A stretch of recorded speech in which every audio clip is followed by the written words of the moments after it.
Karena sistem demokrasi tidak akan memberikan tempat kepada orang-orang yang soleh, tidak akan memberikan tempat kepada orang-orang yang baik. Maka kasihan juga saya ketika melihat Pak Anies Baswedan. Saya sebagai seorang muslim, mempunyai nurani, mempunyai rasa empati. Ya Allah, kasihan. Ini orang soleh, dia orang baik. Bagaimana dia kepribadiannya, sosialnya dengan masyarakat, ibadahnya pun luar biasa. Tapi sayangnya, ya itulah, dia bergelut dalam sistem politik demokrasi. Maka saya di sini juga menyampaikan juga kepada Pak Anies Baswedan, sudah berhenti memperjuangkan sistem politik demokrasi. Nah, ini ada videonya nih, nanti di-share ya, supaya Pak Anies yang dengar ya. Berhentilah, bergabunglah dengan para pejuang-pejuang Islam. Bergabunglah dengan para aktivis-aktivis Islam untuk memperjuangkan agama Allah Subhanahu wa taala secara totalitas. Ya ayyuhalladzina amanu udkhulu fis-silmi kafah. Wahai orang-orang yang beriman, masuklah kalian ke dalam Islam secara kafah, secara totalitas. Bergabunglah Pak Anies Baswedan dengan para aktivis Islam, dengan para pejuang Islam, memperjuangkan Islam secara totalitas, tidak melalui panggung demokrasi. Terbukti ketika Pak Anies Baswedan memperjuangkan politik kebenaran dalam sistem demokrasi, Pak Anies Baswedan belum apa-apa, sudah ditinggalkan oleh kawan-kawannya. Sementara beliau punya prinsip, kami tetap berada pada jalan perubahan. Padahal tidak ada perubahan yang hak kecuali perubahan ke jalan Islam. Innallaha la yughayyiru ma biqaumin hatta yughayyiru ma bi anfusihim. Sesungguhnya Allah tidak akan merubah satu kaum sehingga kemudian kaum itu mau merubah dirinya sendiri. Hadirin para ustadz, para kiai, para ulama, para guru, para santri yang dirahmati Allah Subhanahu wa taala. Di pengajian Liqa Syawal ini sengaja saya sampaikan hal ini supaya apa? Supaya kita paham permasalahan umat. Maka di sini kita berkumpul para ulama bukan hanya sekedar kongkow-kongkow, hanya ngobrol biasa, jangan. Harus kemudian menjadi satu hal yang akan menggerakkan kita semua untuk bersama-sama memperjuangkan Islam. Memperjuangkan Islam yang bagaimana? Memperjuangkan Islam lewat demokrasi? Nggak mungkin. Sampai kapan kita percaya dengan demokrasi, Pak? Saya ditanya oleh beberapa teman, Ustaz, kenapa Pak Anies Baswedan bisa kalah? Kenapa Pak Anies Baswedan bisa kalah? Saya tanya balik, Pak Anies baik atau tidak? Baik, Ustaz. Soleh atau tidak? Soleh, Ustaz.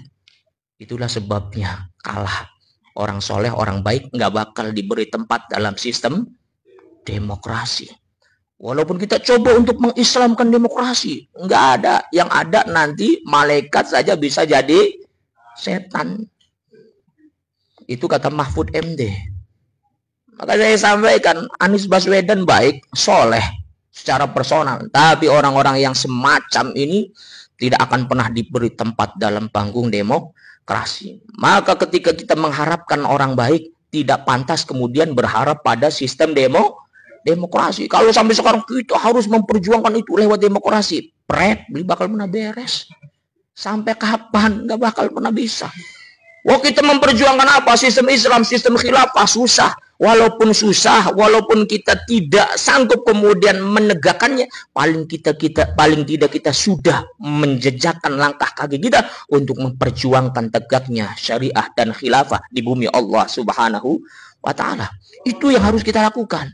Jangan angel-angel memperjuangkan demokrasi, wis angel beli pahala pisan. Dosa pisan.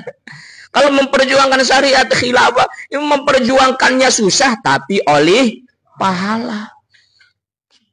Jadi pilih mana kira-kira, Pak? Perjuangkan sistem Islam apa sistem demokrasi? Sekali lagi, Islam apa demokrasi? Yang kompak lagi, Islam apa demokrasi? Takbir. Perjuangkan demokrasi wis angel, orang wali pahala pisan. Ya Allah. Dosa pisan. Ya Allah. Kenapa Ustaz demokrasi dianggap sebagai sesuatu yang buruk? Karena demokrasi itulah biang keladi tidak diterapkannya syariat Allah Subhanahu wa taala di Indonesia, bahkan seluruh penjuru dunia. Contoh gampang, sistem demokrasi.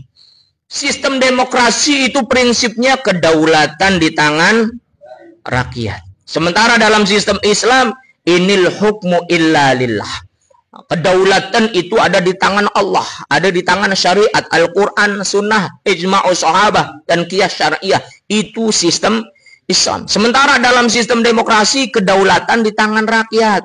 Yang namanya kedaulatan di tangan rakyat itu artinya kalau ngebuat hukum harus izin sama rakyat. Mending rakyat yang bener kabeh, rakyat yang blubut belendablek.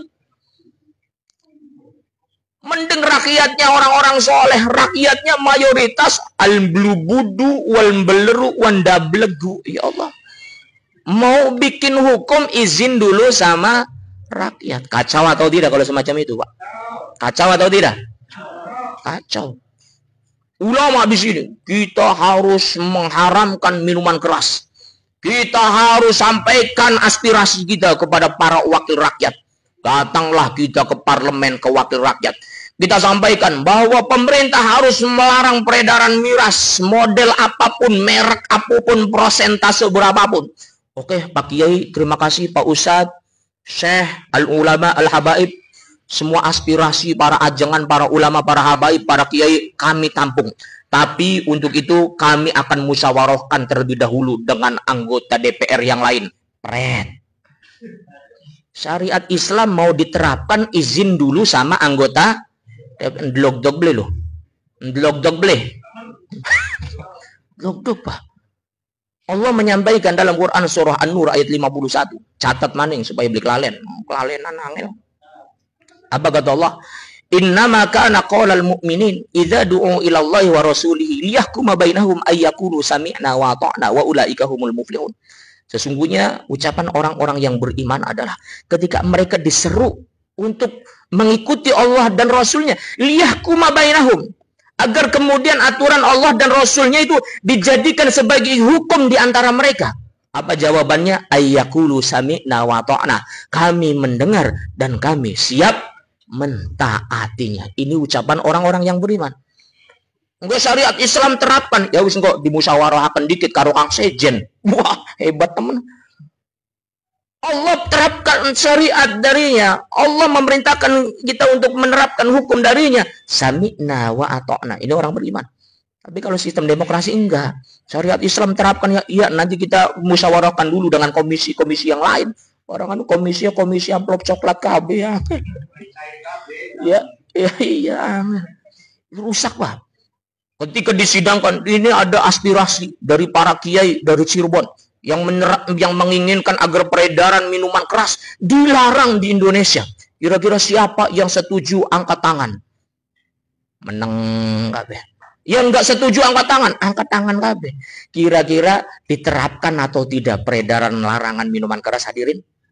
Tidak. Kenapa? Karena ternyata yang mengangkat tangan lebih banyak yang tidak setuju daripada yang setuju. Itulah rusaknya sistem demokrasi.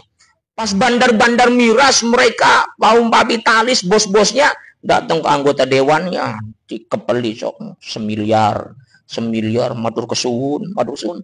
Bahkan ada kiai juga yang diamplopin, Pak, amplop coklat. Cuma kalau misalnya bukan kiai nerima amplopnya biasa baik, terima kasih. Tapi kalau kiai nerima amplopnya sampai Pak Kiai pun iya kesuwun. Enggak langsung dimasukin ke kantong, digeletak kan nanti kena sorbantar. Uangnya balik gue lagi amplop kan nama. Ini fakta, Pak. Sampai kapanpun demokrasi nggak bakal pernah bisa. Jadi kalau kita harus menerima demokrasi sampai kapan? Kita memperjuangkan mati-matian. Sudahlah capek, tidak berpahala, dosa bisa. Masih penting memperjuangkan syariat, masih penting memperjuangkan Islam kafah. Capek memang, tapi insya Allah dapat pahala.